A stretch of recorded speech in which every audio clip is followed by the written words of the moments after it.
What's good, fam? Welcome to another episode of Gun Reviews from Rebel Life Shooter. Here we go. Today, we got one of my oldies here. This is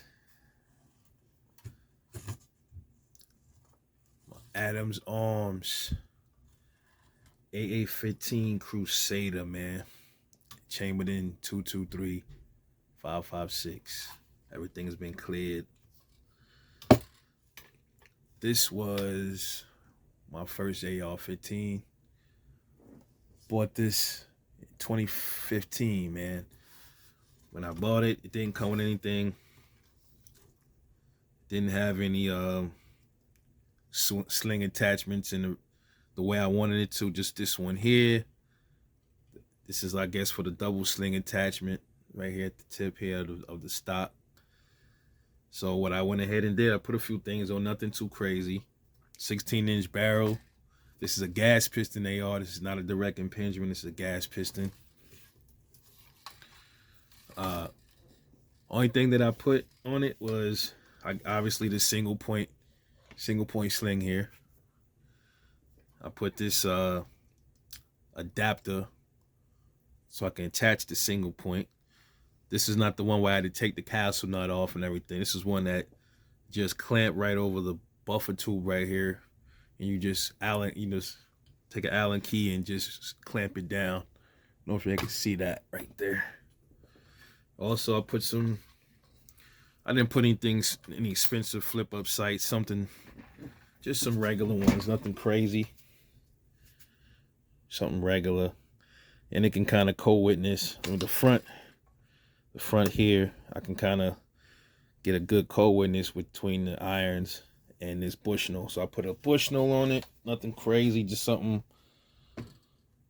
reliable. Works great on there, hasn't lost zero or anything like that. Put a riser, nice little riser for it right here. I bought this off Budge too, man. I paid like when I bought it, it was I paid $570 for it, $580 back in 2015. I didn't want to spend too much. I didn't want to spend too much money on the AR, so this is what I ended up getting. I seen some Colt 6920s, the direct impingement ones, but I went ahead and I just felt like, look, it's time for me to get an AR.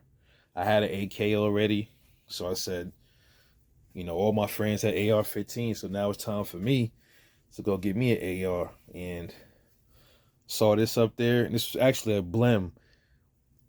When you hear the word blim, it doesn't really mean that it's a blim on a gun. I think what happens is, lots of the times they make too many of them, and then I think they have to use the blim to try to get people to buy them off or something like that. I'm not sure if that's what it is, but I looked around. Only thing I could see that maybe it was a blim where I didn't see the caliber marking on it anywhere. Maybe that's what they meant by blim. But other people saying that they had blim guns and it was perfectly fine. Nothing was wrong with them. So got it here with a couple of different magazines. Got it here with the some standard these are short feed mags, blue followers, metal. Then I got some P-Mag 30s right here. They're great. Click in fine. And this is a ETS clear mag. Always wanted a clear mag.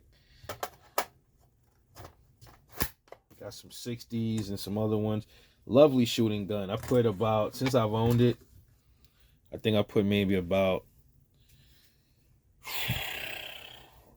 not that many rounds. I put enough. Maybe about 2,000, maybe 2,500 rounds through it. Haven't shot it much. I've shot it much through the years, but I've got other ones since then. So this one kind of like took a back seat to the other ones. And I've shot those more. But yeah, great gun, man. Has never malfunctioned, never jammed. And a lot of people say the gas piston AR-15s, they get dirty up here.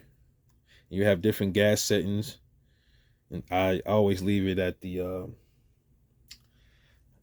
And I don't even remember what setting it is, but I always leave. I never really bother it much. It gets dirtier up here than it does here. So it definitely gets dirtier here than up here, because the direct impingement guns, the chamber gets dirty, because what they would say, shit up here, and then gas impingements, they shit up here. So I forgot how much this weighs, man.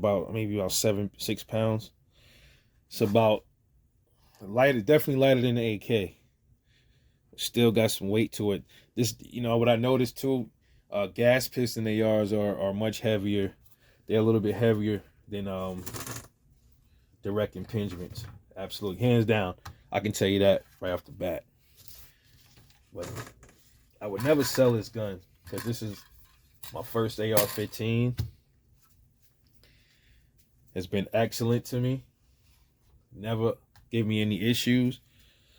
And I'm pretty sure it'll go further. If I keep pushing it further and further, it'll go even more. Because these gas piston ARs they're reliable. Not to say that the direct impingements aren't, because I have a couple of those. They're great.